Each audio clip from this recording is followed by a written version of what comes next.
ভাপার জন্য যেটা ম্যাগনেট করা ছিল সেটা এবার ভাপে বসিয়েছি। রেসিপি হচ্ছে ইলিশ মাছ ভাপা।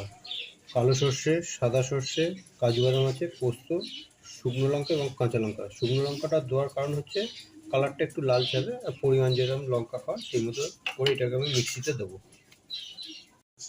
মাছে হলুদ দেওয়া হচ্ছে,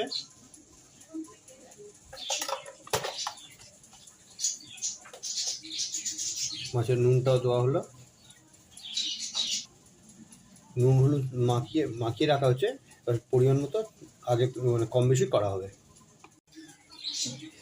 ইলিশ মাছের মশলাতে সাদা দই, টক দই যেটা ওটা দিচ্ছি। এবার দই ইলিশ ভাপা হবে।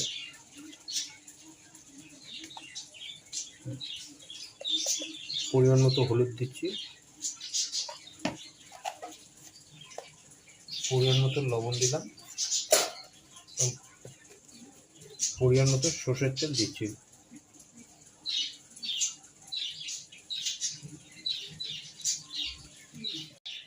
এটা পুরো দই, সর্ষে, পোস্ত যা সব দেওয়া ছিল সেগুলো সব টোটালটা মাখিয়ে নিচ্ছি।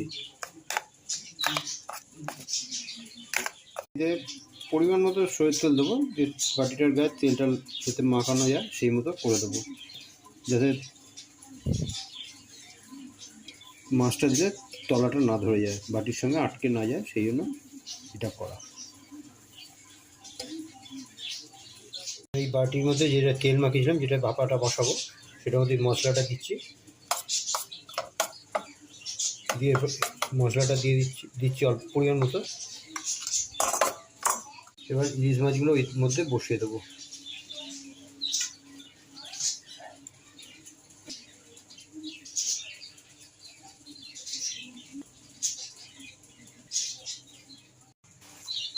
এবার যে মশলাটা বেশি রয়েছিল সেটা এবার উপর দিয়ে দিলাম।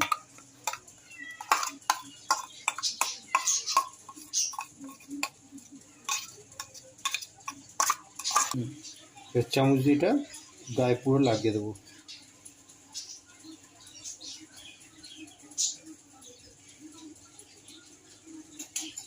যে মশলা ছিল সেই মশলাটা জল দিয়ে ধুয়ে ওর উপর আস্তে করে ছড়িয়ে দিলাম। কাঁচা লঙ্কা ফাটিয়ে দিয়ে দিচ্ছি।